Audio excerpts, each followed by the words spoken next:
সত্যি অসাধারণ। এত বিশাল একটি মসজিদ।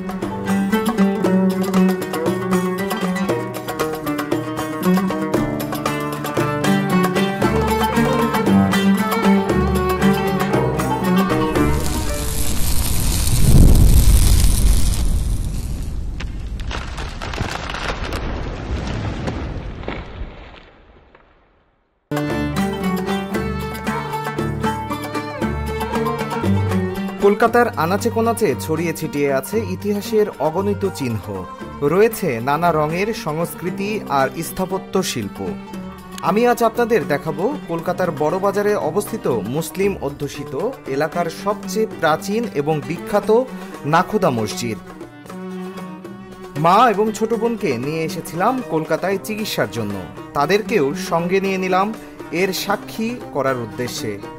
আর আমাদের গাইড করছেন কলকাতায় বসবাসরত প্রিয় ভাই আহমেদ। তিনি সকাল থেকেই আমাদের সাথে রয়েছেন এবং কলকাতার বিভিন্ন স্থান ঘুরে দেখাচ্ছেন আমাদের। কলকাতার সৌন্দর্য হলুদ ট্যাক্সি করে আমরা আমাদের গন্তব্যের দিকে এগোচ্ছি। শুনেছি বড়বাজারে নাকি সব কিছুই পাওয়া যায়। আপনি যদি বাঘের দুধও চান সেটিও নাকি সম্ভব পাওয়া, শুধু খুঁজে বের করে নিতে হবে। ট্যাক্সি করে এগোচ্ছি আর কলকাতার বিভিন্ন স্থাপত্য উপভোগ করছি।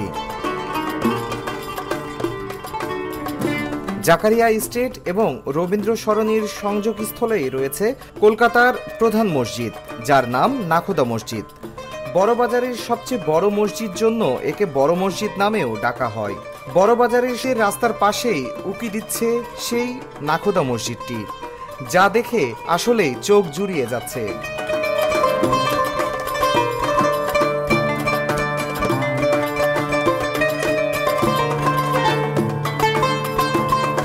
ঢুকতেই মনে পড়িয়ে দিল মোগল সাম্রাজ্যের কোনো স্থাপত্যের কথা।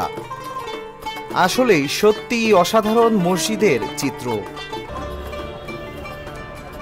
সত্যি অসাধারণ। এত বিশাল একটি মসজিদ।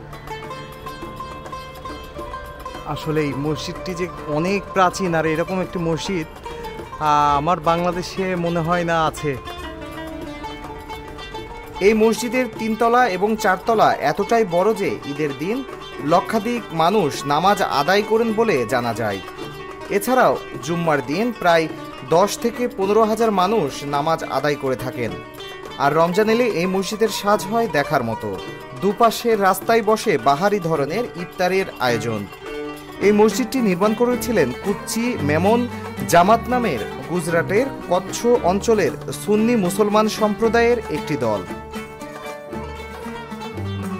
তাদের নেতা ছিলেন আব্দুর রহিম ওসমান। এই মসজিদটি বানানোর অর্থ তিনিই দান করেছিলেন। এই মসজিদটি নির্মাণ করতে তখনকার সময় প্রায় 15 লাখ টাকার মতো খরচ হয়েছিল। আব্দুর রহিম পেশায় ছিলেন সমুদ্রের বিখ্যাত একজন নাবিক। ফার্সি ভাষায় নাবিকের একটি সমর্থক শব্দ হলো নাখোদা। সেখান থেকেই এই মসজিদের নামকরণ করা হয় নাখোদা মসজিদ। এই মসজিদের ভিত্তিপ্রস্তর স্থাপন করা হয়েছিল 1926 সালের 11ই সেপ্টেম্বর, আর 1942 সালে এর কাজ শেষ হয়। মসজিদটির প্রধান ফটক বানানো হয়েছে বিশাল লম্বা করে।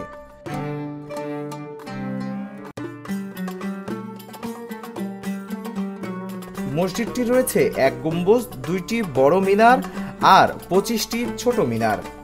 গোটা মসজিদের সৌন্দর্য চোখ ধাঁধানোর মতো। তাই তো মুসলিমরা এখানে এসে নামাজ আদায় করতে স্বাচ্ছন্দ্য বোধ করেন। আর ভেতরে রয়েছে অজুর জন্য স্থান, যেটি সে সময়ই করা হয়েছিল। আর ভেতরের চিত্র দেখলে আপনি বুঝতেই পারবেন না এটি মসজিদ নাকি কোনো সাম্রাজ্যের স্থাপত্য।